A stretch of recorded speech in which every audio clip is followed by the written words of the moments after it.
Hi guys, welcome back to a new episode of Apps Academy. Today in this video, I'm going to show you how you can log into your OwnersChoice Mortgage account. Keep watching the video till the end. To log into your OwnersChoice Mortgage account, firstly go ahead and launch open any web browser of your preference. On the search box at the top, type in ownerchoice.com and make a search. The official page of OwnersChoice will appear on the screen. Tap on Borrower option. On the next page, click on Login option at the top right corner of the page. Now enter your username and password associated with your OwnersChoice Mortgage account and tap on Login.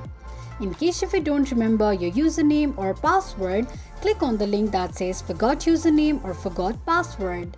This is how you can log into your OwnersChoice Mortgage account quickly and easily just in few steps. If you have any thoughts or queries, let us know in the comments section. Don't forget to subscribe to our channel. Also press the notification bell icon so that YouTube will notify you whenever we post a new video. I hope this video was helpful to you. Thank you so much for watching.